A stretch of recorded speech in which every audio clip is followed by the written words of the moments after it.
প্রায় ৩ দশক light camera অ্যাকশনের জগতে বিচরণ রিচি সোলাইমানের। তবে দীর্ঘ এই অভিনয় জীবনে কখনো বড় পর্দায় দেখা যায়নি তাকে।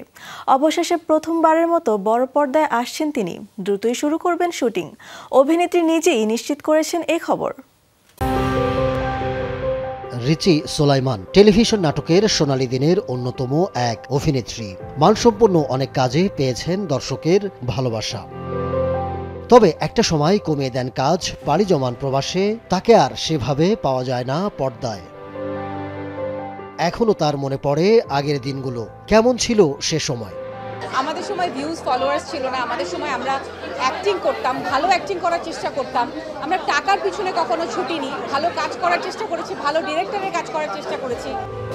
এখন বদলে গেছে ইন্ডাস্ট্রির হালচাল। কি হয়েছে পরিবর্তন? সময়ের পরিক্রমা দেখেন কোন চোখে। এখন তো আসলে পুরোটাই আলাদা, একটা জেনারেশন গ্যাপ।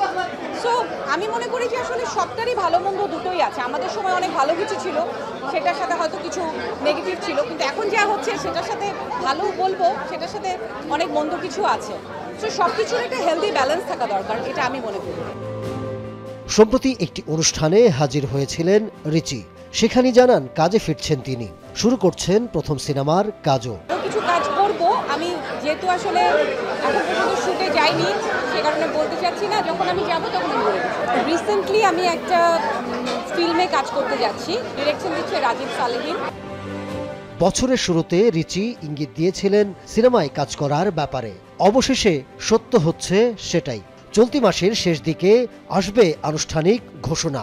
তখন জানা যাবে সিনেমা ও অন্য অভিনয় শিল্পীদের নাম।